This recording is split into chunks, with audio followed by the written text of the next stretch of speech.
எல்லாருக்கும் நமஸ்காரம். இன்னைக்கு நம்ம தசகம் 7 பார்க்க போறோம். பிரம்மண தப வைகுண்ட தர்சனம் ச. தசகம் 6 பார்த்தோம் இல்லையா, இது சாந்திரானந்த ராகம். தசகம் 6 பார்த்தோம். அதுல பெருமாள் விராட் உருவம் எடுத்துக்கிறார். அதுலதான் எல்லாமே பெருமாளோட அங்கங்களா இருக்கு அப்படின்லாம் பார்த்தோம். இதுல 14 முதல் ஸ்லோகத்துல என்ன சொல்றார் அப்படின்னாக்க, இந்த மாதிரி 14 உலகங்கள் எல்லாமே பெருமாளோட அங்கங்களா தான் இருக்குன்னு பார்த்தோம். அப்படி 14 உலகங்களோட வடிவமாக தோன்றின நீதான் திருப்பியும் அந்த 14 உலகங்களுக்கும் மேல இருக்கக்கூடிய உச்சியில எல்லாத்துக்கும் மேலதான் சத்தியலோகம் இருக்கு. சோ சத்தியலோகம் அப்படின்னு சொல்லக்கூடிய இடத்துல பிரம்மாவாக நீ தோன்றின அப்படின்றார். 14 லோகம் அத்தல வித்தல சுத்தல ரசாத்தல மகாத்தல தலாத்தல பாதாள பூமி புவக சுவக மகக ஜனக தபக சத்தியம் அப்படின்னு கீழே 7 மேலே 7, அதுல மேல இருக்கிறது தான் சத்தியலோகம் அப்படின்னு சொல்லிட்டு சொல்றோம். சோ அந்த மாதிரி இருக்கக்கூடிய சத்தியலோகம்னு சொல்லக்கூடிய இடத்துல பிரம்மாவாக நீ தோன்றின அப்படின்னு சொல்ற. பிரம்மாவோட வடிவத்துல 3 உலகத்துல இருக்கக்கூடிய அந்த ஜீவஸ்வரூபியா இருக்கக்கூடிய ஹிரண்ய கர்ப்பன், பிரம்மாக்கு இன்னொரு பேர் ஹிரண்ய கர்ப்பன் அப்படின்னு ஒரு பேரு. ஸோ அந்த 3 உலகங்களுக்கும் உயிர் கொடுக்கக்கூடிய பிரம்மா அவர் எப்படி தோன்றினார் அப்படின்னாக்க, மிகுதியான ரஜோகுணத்தினால பலவிதமான படைப்பு தொழிலை பண்ணணும் அப்படின்னு விருப்பம் கொண்டவராக பிரம்மா தோன்றினாராம். அதாவது பிரம்மாவும் உனக்கு ஒரு சரீரம் தான் அப்படின்னு சொல்றார். ரஜோகுணம் பிரம்மாக்கு பிரதானமாக இருக்கும். அதனால அவருக்கு என்னன்னா ஆசை ஜாஸ்தியா இருக்கு. எதுல ஆசை ஜாஸ்தியா இருக்கு? சிருஷ்டி பண்ணணும் அப்படிங்கறதுல விருப்பம் ஜாஸ்தியாக இருந்துண்டு அந்த மாதிரி அந்த பிரம்மாவை நீ படைச்ச அப்படின்னு சொல்லி முதல் ஸ்லோகத்தோட அர்த்தமா இருக்கு. அடுத்தது செகண்ட் ஸ்லோகத்துல என்ன சொல்றா அப்படின்னாக்க, அதாவது பிரம்மதேவர் இந்த உலகத்தை சிருஷ்டி பண்ணணும் அப்படின்ற விஷயத்த மனசுல வச்சிருந்து அதை பத்தி நன்னா யோசிக்க ஆரம்பிக்கிறாராம். ஆனா என்ன பண்ணணும்னு அவருக்கு ஒண்ணுமே புரியல. ஏதோ ஒரு வேலை நமக்கு இருக்குன்னு தெரியறது, பட் அதுல அவருக்கு கிளாரிட்டி வரலையாம். அதனால ரொம்பவும் மனசு கலங்கி போய் இருந்தாராம். அப்ப நீ என்ன பண்ற அப்படின்னாக்கா, அவர் சுத்தி முத்தி பாக்குறாரு, எதுவுமே புரியல அவருக்கு. இங்க என்ன நடக்கிறது என்னன்றதே ஒன்றும் புரியல. அப்போ ஒரு அசரீரி வாக்கு மாதிரி அசரீரியாக நீ என்ன சொன்னா, தப தப அப்படின்னு சொல்றியாம். அதாவது தவம் செய் அப்படின்னு மட்டும் சொல்ற. இவருக்கு எங்கேந்து வார்த்தை வருதுன்னு தெரியல. ஆனா தபஸ் பண்ணுங்கிறத மட்டும் அவர் எடுத்துட்டு தபஸ் பண்றதுக்கு ஆரம்பிக்கிறாராம். 3வது ஸ்லோகத்துல என்ன சொல்றா அப்படின்னா, இந்த உலகம் எல்லாமே ஜலமயமாக இருக்கக்கூடிய அந்த சமயத்துல, ஏன்னா மகாபிரளயம் வரும்போது மொத்தமும் ஜலமாதான் இருக்கும் இல்லையா, அந்த சமயத்துல அப்ப யோசிக்கிறார், என்கிட்ட பேசினது யாரு, ஏதோ ஒரு குரல் மட்டும் வந்தது, ஆனா எனக்கு யாருன்னே புரியலையே அப்படின்னு என்ன பண்றாராம், எல்லா இடத்துலயும் திரும்பி திரும்பி பிரம்மா பாக்குறாராம். ஆனா அவருக்கு யாருமே கண்ணுக்கு தென்படல. தவம் பண்ணு அப்படின்னு சொல்லக்கூடிய அசரீரி வாக்கு மட்டும்தான் கேட்டது. அதோட பொருளை புரிஞ்சுண்டு அவர் அதை பத்தி யோசிக்க ஆரம்பிச்சு என்ன பண்றார், சரி நம்மளுக்கு யாரோ ஒரு அசரீரி நம்மள தவம் பண்ண சொல்றா அப்படின்னு சொல்லிட்டு 1000 தேவ வருஷங்கள் அவர் தவம் பண்ண ஆரம்பிச்சிட்டாராம். அதுக்கப்புறமா நீ என்ன பண்ண அப்படின்னாக்க, தவம் பண்ணதுக்கு அப்புறமா அவரே அதிசயிச்சு போகும்படி உன்னோட இருப்பிடமான அந்த வைகுண்டத்தை பிரம்மாவுக்கு காமிச்சு கொடுத்த அப்படின்னு சொல்றார். இது 3வது ஸ்லோகத்தோட அர்த்தம். 4வது ஸ்லோகத்துல என்ன சொல்றா அப்படின்னாக்க, வைகுண்டமா இருக்கக்கூடிய உன்னோட இருப்பிடம் 14 உலகங்களுக்கும் வெளியில இருக்கு. அதாவது அதுல இருந்து தனிச்சு இருக்கு அப்படின்னு சொல்றா. அங்க எப்படி இருக்கு, இதுல இருந்து அந்த வைகுண்ட லோகம் எப்படி இருக்குன்ற வர்ணனை ஆரம்பிக்கிறது இந்த 4வது ஸ்லோகத்துல இருந்து. அது எப்படி இருக்கான், ரொம்ப பேர் ஒளியோட இருக்கான். அந்த லோகத்துல மாயாவிகாரம் எதுவும் இல்லை, அதாவது மாறுதல்கள் எதுவும் இல்லை. பிரகிருதியால ஏற்பட்டக்கூடிய எந்த விதமான சேஞ்சஸும் அங்க கிடையாது அப்படின்னு சொல்றா. அதாவது இங்க இருக்கக்கூடிய எதுவுமே, இங்க நம்மளுக்கு நடக்கக்கூடிய எந்த மாறுதல்களும் அங்க வைகுண்டத்துல எதுவுமே நடக்காதான். மாயாவிகாரம் எதுவும் இல்லை. துன்பம், சினம், அது மாதிரி அறியாமை, அதுக்கப்புறம் பயம், இந்த மாதிரி இருக்கக்கூடிய உணர்ச்சிகள்ல இருந்து அது விலகி இருக்கு. எல்லாத்திலிருந்தும் அந்த விபூதி, நித்திய விபூதியானது விலகியே இருக்கு. எதிலிருந்தும் பட்டும் படாமையும் இருக்கு அப்படின்னு சொல்றான். அங்க இடைவிடாமல் சந்தோஷம்தான் நிலைச்சு இருந்துட்டே இருக்கான். இப்படிப்பட்ட அந்த சிறந்த உலகத்தை நீ பிரம்மாவுக்கு காண்பிச்ச அப்படிங்கிறது 4வது ஸ்லோகமா இருக்கு.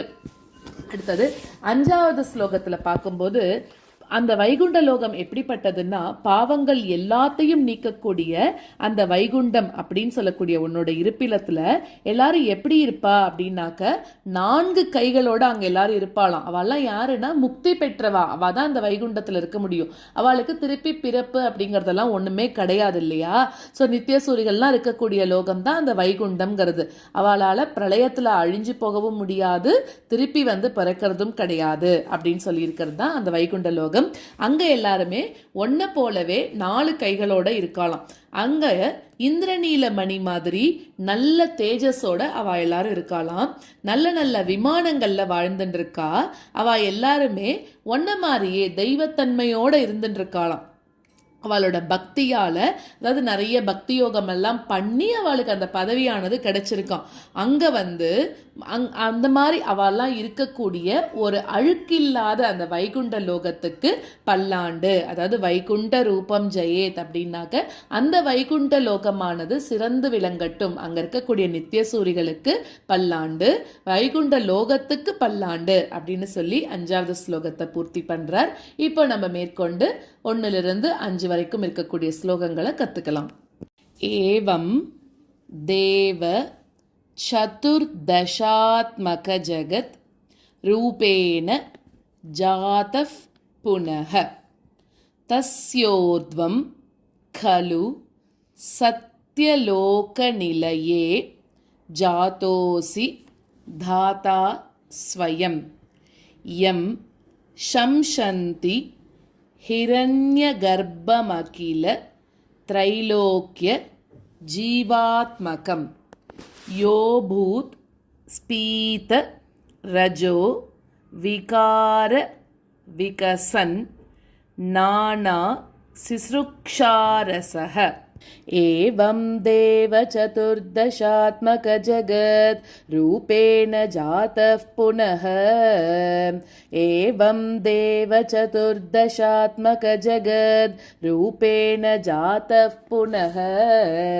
तस्योर्ध्वं खलु सत्यलोकनिलये जातोऽसि धाता स्वयं तस्योर्ध्वं खलु सत्यलोकनिलये जातोऽसि धाता स्वयं यं शंसन्ति हिरण्यगर्भमखिल त्रैलोक्यजीवात्मकं यं शंसन्ति हिरण्यगर्भमखिल त्रैलोक्यजीवात्मकं यो भूत्स्पीतरजो विकार विकसन् नानासिसृक्षारसः यो भूत्स्पीतरजो विकार विकसन् नानासिसृक्षारसः एवं देव चतुर्दशात्मक जगत् रूपेण जातः पुनः तस्योर्ध्वं खलु सत्यलोकनिलये जातोऽसि धाता स्वयं यं शंसन्ति हिरण्यगर्भमखिल त्रैलोक्यजीवात्मकं यो भूत्स्पीतरजो विकार विकसन् नानासिसृक्षारसः एवं देव चतुर्दशात्मक जगत् रूपेण जातः पुनः तस्योर्ध्वं खलु सत्यलोकनिलये जातोऽसि धाता स्वयं यं शंसन्ति हिरण्यगर्भमखिल त्रैलोक्यजीवात्मकं यो भूत्स्पीतरजो विकार विकसन् नानासिसृक्षारसः सोऽयं विश्व विसर्ग दत्त हृदयः सम्पश्यमानः स्वयं बोधं खल्वन वाप्य विश्व विषयं चिन्ताकुलस्तस्तिवान् तावत्त्वं जगदाम्पते तपतपेत् एवं हि वैहायसीं वाणीमेनम शिश्रव श्रुतिसुखां कुर्वंस्तपः प्रेरणाम् सोऽयं विश्वविसर्गदत्तहृदयः सम्पश्यमानस्वयम् सोऽयं विश्वविसर्गदत्तहृदयः सम्पश्यमानस्वयम् बोधं कल्वनवाप्य विश्वविषयं चिन्ताकुलस्तस्तिवान् बोधं कल्वनवाप्य विश्वविषयं चिन्ताकुलस्तस्तिवान् तावत्त्वं जगदां पतेत पतपेत् एवं हि वैहायसीं तावत्त्वं जगदां पतेत पतपेत् एवं हि वैहायसीं वाणी मे नमशिश्रवश्रुतिसुखां कुर्वंस्तपः प्रेरणां वाणी मे नमशिश्रवश्रुतिसुखां कुर्वंस्तपः प्रेरणाम् सोऽयं विश्वविसर्गदत्तहृदयः सम्पश्यमानस्वयं बोधं कल्वनवाप्य विश्वविषयं चिन्ताकुलस्तस्तिवान् तावत्त्वं जगदां पतेत पतपेत् एवं हि वैहायसीं वाणी मे नमशिश्रवश्रुतिसुखां कुर्वंस्तपः प्रेरणाम् सोऽयं विश्वविसर्गदत्तहृदयः सम्पश्यमानस्वयं बोधं कल्वनवाप्य विश्वविषयं चिन्ताकुलस्तस्तिवान् तावत्त्वं जगदां पतेत पतपेत् एवं हि वैहायसीं वाणी मे नमशिश्रवश्रुतिसुखां कुर्वंस्तपः प्रेरणाम् कोऽसौ माम् अवदत् पुमानिति जला पूर्णे जगन्मण्डले दिक्षुद् वीक्ष्य किमप्य नीक्षितवता वाक्यार्थम् उत्पश्यता दिव्यं वर्षसहस्रम्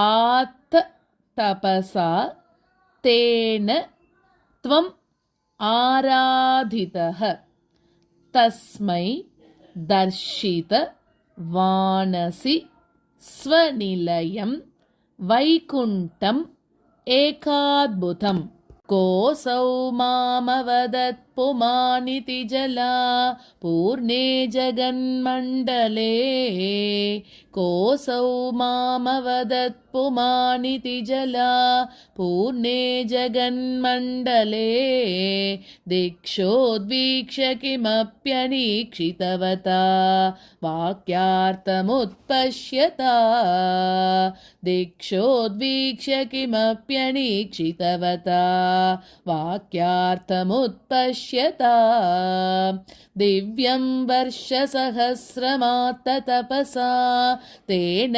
त्वमाराधितः दिव्यं वर्षसहस्रमात्ततपसा तेन त्वमाराधितः तस्मै दर्शितवानसि स्वनिलयं वैकुण्ठमेकाद्भुतम् तस्मै दर्शितवानसि स्वनिलयं वैकुण्ठमेकाद्भुतम् कोऽसौ मामवदत् पुमानिति जला पूर्णे जगन्मण्डले दिक्षोद्वीक्ष्य किमप्यनीक्षितवता वाक्यार्थमुत्पश्यता दिव्यं वर्षसहस्रमात्ततपसा तेन त्वमाराधितः तस्मै दर्शितवानसि स्वनिलयं वैकुण्ठमेकाद्भुतम् कोऽसौ मामवदत्पुमानिति जला पूर्णे जगन्मण्डले दिक्षोद्वीक्ष्य किमप्यनीक्षितवता वाक्यार्थमुत्पश्यता दिव्यं वर्षसहस्रमात्ततपसा तेन त्वमाराधितः तस्मै दर्शितवानसि स्वनिलयं वैकुण्ठमेकाद्भुतम् माया यत्र कदापि नो विकुरुते भाते जगद्भ्यो बहिः शोक क्रोध विमोह साध्वस मुखा भावास्तु दूरं गताः सांद्रानंद जरीच यत्र परम ज्योतिः प्रकाशात्मके तत्ते धाम विभावितं विजयते वैकुण्ठ रूपं विभो माया यत्र कदापि नो विकुरुते भाते जगद्भ्यो बहिः माया यत्र कदापि नो विकुरुते भाते जगद्भ्यो बहिः शोकक्रोधविमोहसाध्वसमुखा भावास्तु दूरं गताः शोकक्रोधविमोहसाध्वसमुखा भावास्तु दूरं गताः सांद्रानन्दजरी च यत्र परम ज्योतिः प्रकाशात्मके सांद्रानन्दजरी च यत्र परम ज्योतिः प्रकाशात्मके तत्ते धाम विभावितं विजयते वैकुण्ठरूपं विभो तत्ते धाम विभावितं विजयते वैकुण्ठरूपं विभो माया यत्र कदापि नो विकुरुते भाते जगद्भ्यो बहिः शोकक्रोधविमोहसाध्वसमुखा भावास्तु दूरं गताः सांद्रानन्दजरी च यत्र परम ज्योतिः प्रकाशात्मके तत्ते धाम विभावितं विजयते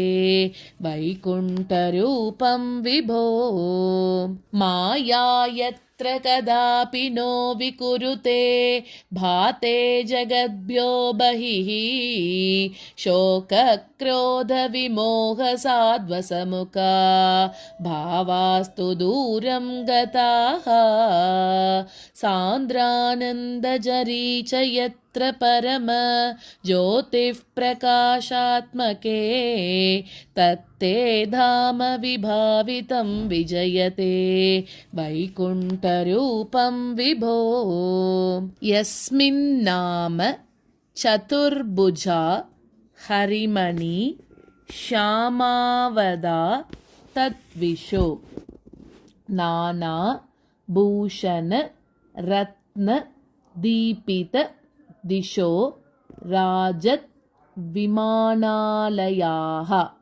भक्ति प्राप्त तथा विधोन्नतपदाः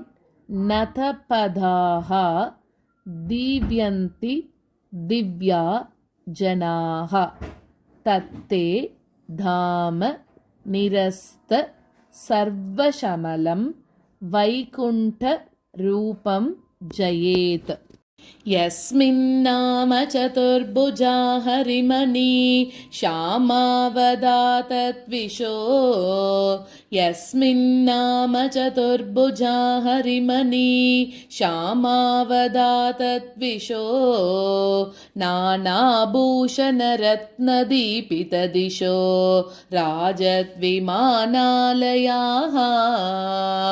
नानाभूषणरत्नदीपितदिशो राजद्विमानालयाः